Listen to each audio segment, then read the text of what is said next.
A lone soldier, wounded, outnumbered, stands atop a burning tank destroyer. The air is thick with smoke. Gunfire echoes all around him. His unit is gone. He is alone, but he does not surrender. With a .50 caliber machine gun in his hands, he fights not as one man, but as an entire army. He fires round after round, holding off hundreds of German soldiers.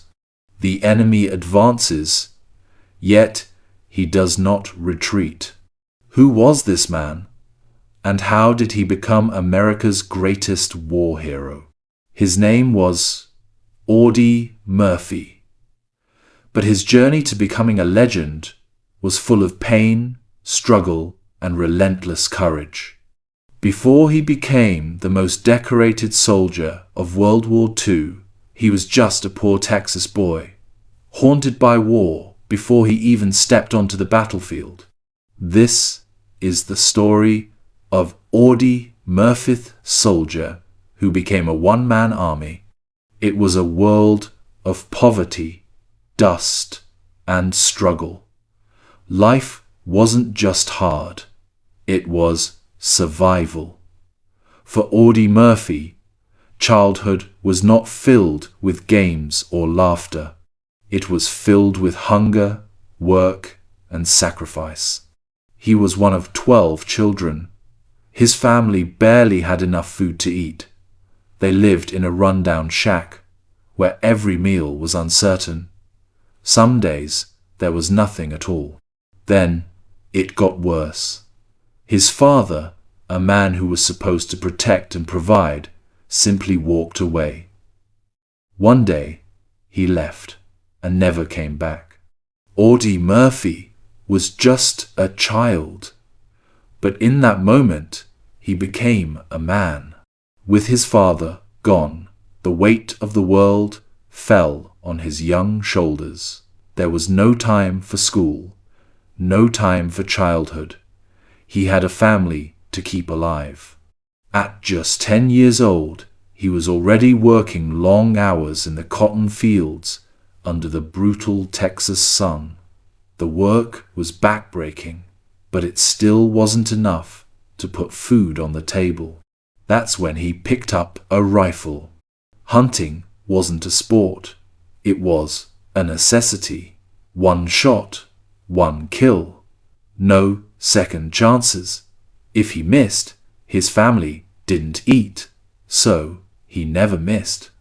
Day after day, he stalked through the fields and forests, learning how to move silently, how to stay patient, how to wait for the perfect shot.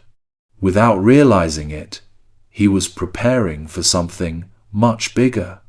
But no amount of hardship could prepare him for what was coming next. The 7th of December, 1941. The attack on Pearl Harbor.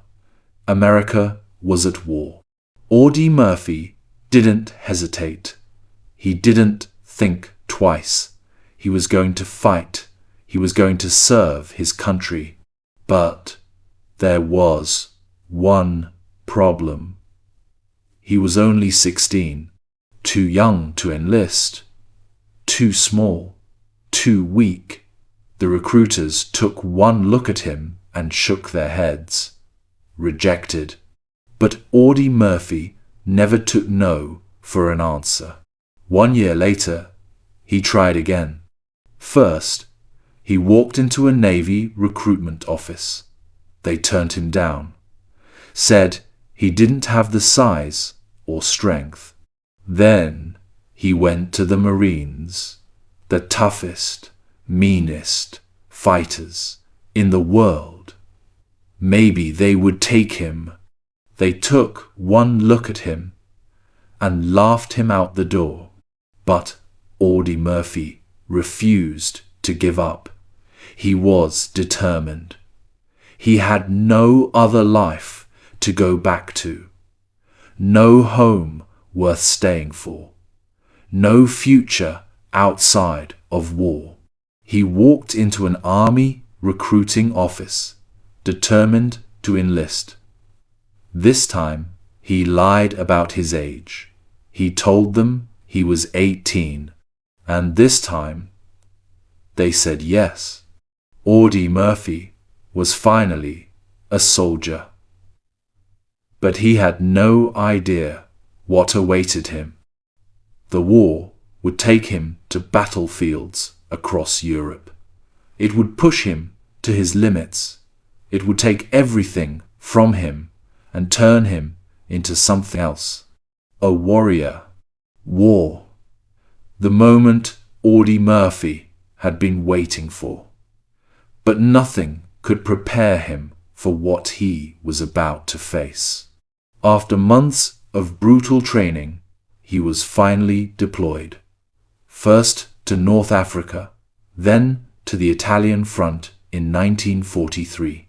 The moment he stepped onto the battlefield, he realized this was not a game. This was not hunting rabbits in the Texas woods. This was something else entirely. It started in Sicily, a rocky, unforgiving land. The heat was unbearable. The enemy was relentless. Murphy's unit moved cautiously through the hills, rifles ready. Then, gunfire, explosions, chaos. His first battle had begun. Bullets ripped through the air. Soldiers screamed. The enemy was hidden, dug into the hills, raining down machine gun fire. Murphy dove for cover. His hands shook. His heart pounded. This was it. His first real fight. Then something changed. Instinct took over. He aimed, fired. Enemy soldiers dropped one by one. He moved quickly, staying low, advancing under heavy fire. While others hesitated, he pushed forward. He didn't just survive the battle, he stood out. The war was already shaping him, turning him into something else. But that was just the beginning. Italy, 1944. The Battle of Anzio. Anzio was supposed to be an easy victory. It wasn't. It turned into a nightmare, a bloodbath. The Germans fought with everything they had. Artillery shells rained down. Men were blown apart. The beach was littered with bodies. The air smelled of smoke, sweat, and death. Murphy watched friends die, one after another. Good men, brave men, some of them barely older than boys. But something inside him refused to break. He didn't run. He didn't hide. He fought harder. Under relentless enemy fire, Murphy and his unit held the line. For days, for weeks, they endured wave after wave of attacks. Sleep was a luxury. Food was scarce. The only thing that mattered was survival. And Audie Murphy didn't just survive, thrived. By the time the battle ended, his commanders had taken notice. He wasn't just another soldier. He was something more. He was fearless, relentless, unstoppable. The war was changing him. It was forging him into a warrior. And soon, the world would see what he was truly capable of. War had already changed Audie Murphy. He had fought, he had survived, he had lost friends, but what was coming next would turn him into a legend. The Battle of Holtzwihr. The 26th of January 1945.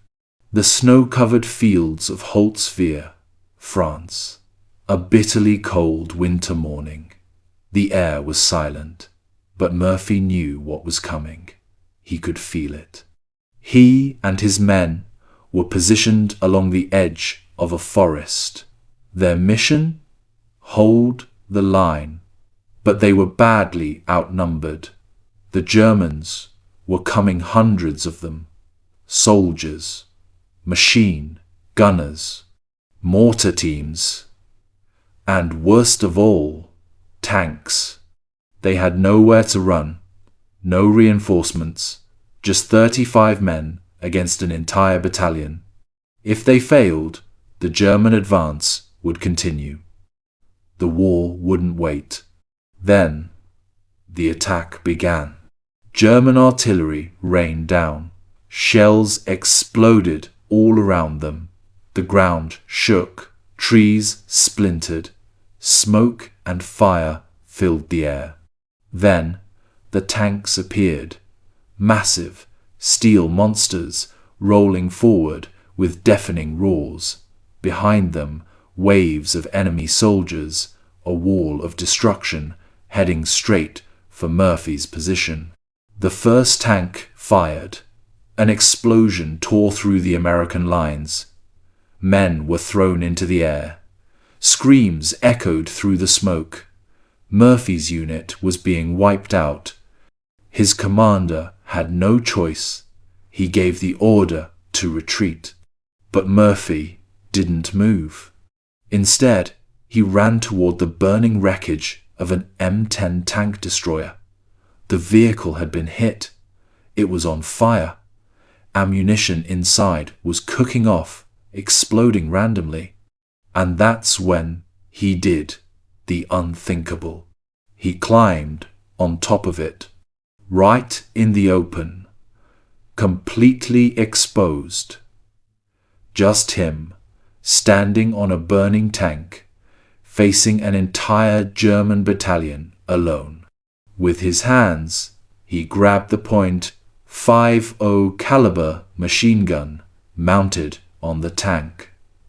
A weapon meant for vehicle combat, a weapon designed to destroy enemy armor. And he turned it on the advancing German soldiers. Then he opened fire. The first wave of enemy infantry never stood a chance. Bullets ripped through them. Bodies dropped into the snow. The German advance faltered. They weren't expecting this. One man alone, refusing to fall back. Murphy kept firing. He took down machine gunners. He shattered mortar teams. He cut down entire squads before they even had a chance to react. The Germans panicked. The attack should have been over. The Americans should have been dead. But here was one man, standing against an entire army, and he was winning. But Murphy wasn't just shooting. He was thinking. With one hand on the machine gun, he grabbed a radio with the other. He called in an artillery strike on his own position. "This is Murphy. Fire for effect. Audie, get out of there." "Negative. Light them up." Seconds later, American artillery began to rain down. Shells exploded all around him. The battlefield turned into hell itself. Murphy didn't stop shooting. He fought and fought for over an hour. Then, silence. Smoke covered the battlefield. The German attack had collapsed. Those who survived had retreated. Murphy had won. He climbed down from the burning tank, covered in blood, some of it his, most of it not. His uniform was torn.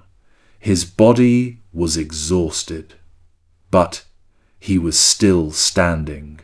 He had single-handedly held off 250 German soldiers and 6 tanks.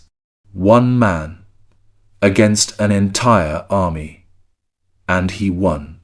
But that wasn't his only moment of greatness. Battle after battle, Audie Murphy proved himself. At the Battle of Montélimar, he led a small squad in an ambush against a much larger German force. He personally destroyed 2 enemy machine gun nests, saving his unit from being overrun. During the Battle of Lomé, he crawled within yards of an enemy sniper, took aim, and eliminated him before the sniper could pull the trigger. In another battle, he jumped into an enemy foxhole, fought in brutal hand-to-hand combat, and emerged victorious. Everywhere he went, he turned the tide of battle. He wasn't just surviving, he was dominating. By the time the war ended, Audie Murphy had earned every major medal for valor that the US military could award.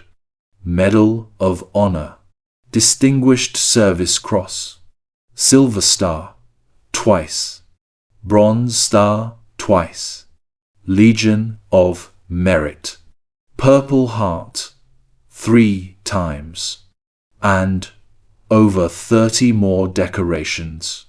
He became the most decorated US soldier of World War II. He became the most decorated US soldier of World War II. But with every victory, there was a cost. Murphy wasn't just fighting the enemy, he was fighting exhaustion, fear, and the weight of losing his brothers in arms. He had seen things no man should ever see. He had done things no man should ever have to do. And though the war was ending, Audie Murphy's battle was far from over. The war was over. The world celebrated. Parades filled the streets. Flags waved. Soldiers returned home to cheers and applause. But for Audie Murphy, the war never truly ended. He stepped off the ship, a national hero. The most decorated soldier of World War II. Reporters surrounded him. Cameras flashed. Everyone wanted to shake his hand. Everyone wanted to hear his story. But inside, Murphy felt nothing. He had survived battlefields soaked in blood. He had held dying friends in his arms. He had killed more men than he could count.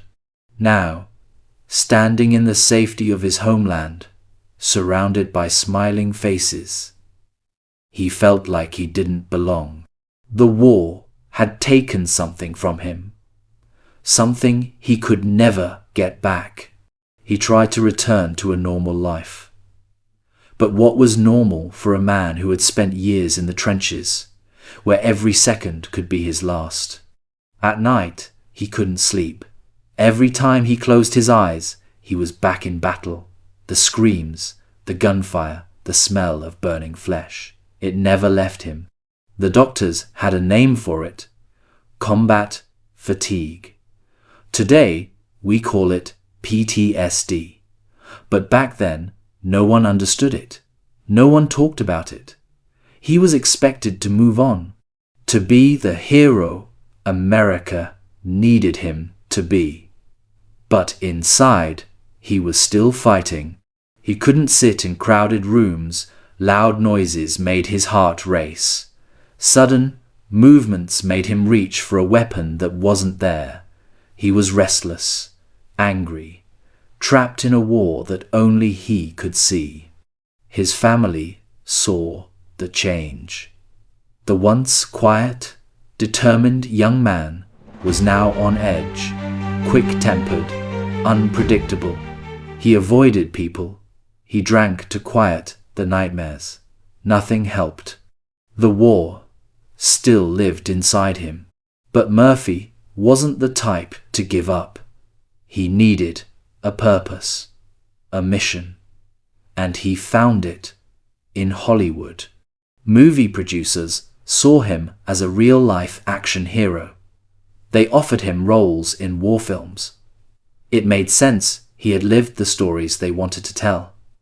He starred in dozens of movies, played cowboys, soldiers, tough men who didn't back down. He even played himself in the film adaptation of his autobiography, To Hell and Back. The movie became a massive success, the highest grossing war film of its time. Audiences loved him. Studios wanted more. But behind the cameras, the real Audie Murphy was still struggling. He carried a gun everywhere he went, not for fame, not for show, but because he still felt like he was in danger. Sleep was rare. Peace was impossible.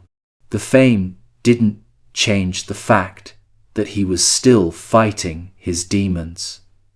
He had money, success, admiration, but what he really wanted was something he could never have, a way to forget. So he found another mission. If he couldn't silence his own nightmares, maybe he could help others who suffered like he did. He started speaking about PTSD long before it was recognized as a real condition. He testified before Congress, urging them to take care of veterans who returned home broken. The war doesn't end when a soldier comes home, he said. For many of us, it never ends at all. He fought to get better care for veterans. He spoke about the invisible wounds of war. He tried to make the world understand what men like him went through. It was a battle that few recognized, but he fought it anyway.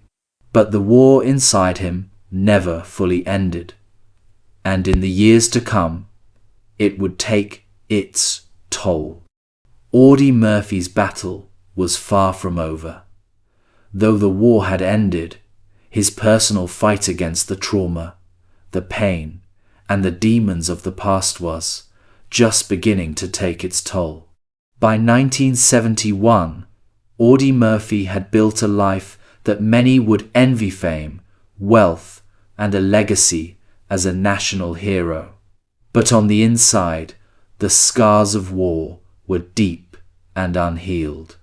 PTSD had cast a shadow over every part of his existence.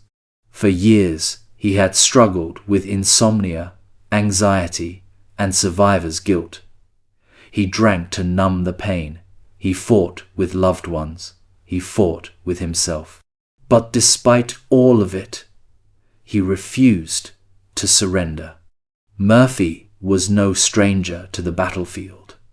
But it wasn't the enemy that would take him down. It wasn't the war that would claim his life. It was something far more tragic. On May 28, 1971, Audie Murphy was flying to a business meeting in Catawba, Virginia. He was 45 years old. The plane he was traveling in, a twin-engine Aero Commander, was caught in a violent storm. The pilot attempted to navigate the treacherous weather, but tragically lost control.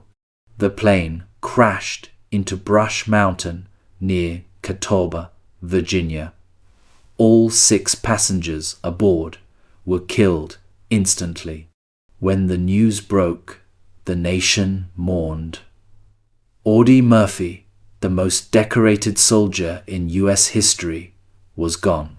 His death came far too soon for a man who had already lived a lifetime of heroism, both on the battlefield and off. The man who had fought in the bloodiest corners of World War II, who had stood alone against an entire enemy battalion, now lay silent. Murphy was buried with full military honors at Arlington National Cemetery, a fitting place for a man whose bravery had inspired an entire nation. His grave remains one of the most visited in the cemetery, a place where people from all walks of life come to pay their respects to the soldier who had become a living legend. Even in death, Audie Murphy continues to inspire. He is remembered not only for his bravery, but for his resilience. He is remembered as a man who faced horrors beyond imagination, yet still returned to fight for others, for his fellow soldiers, for those who couldn't speak of their struggles. Audie Murphy's life was more than just the story of a hero on the battlefield. It was the story of a man who fought the hardest battles within himself. A man who turned tragedy into strength, who turned his pain into purpose, who never gave up, no matter how many battles he had to fight. Audie Murphy was a hero on the battlefield, a soldier whose bravery turned him into a living legend. But the greatest battle of his life wasn't fought on the front lines of war. It was fought within himself. He returned from World War II, covered in medals, hailed as America's greatest war hero. But the trauma he carried never left him. His courage wasn't just about facing the enemy. It was about confronting his own demons and sharing his painful story, even when the world didn't understand. Audie Murphy wasn't just a warrior, he was a survivor. He fought for recognition of the invisible wounds that so many veterans carried. His battle with PTSD was one that so many others were facing but had no voice to speak up. But here's the real question. Was Audie Murphy's greatest achievement the courage he showed on the battlefield? Or was it his fight to raise awareness for the emotional scars of war long before PTSD was even a recognized term? We want to hear from you. What do you think was Audie Murphy's greatest legacy? His military heroism, or his dedication to helping veterans cope with the unseen wounds of war? Let us know in the comments below. And if you want more legendary war stories, more tales of courage, pain, and resilience, don't forget to hit that subscribe button. Join the conversation and keep the stories alive.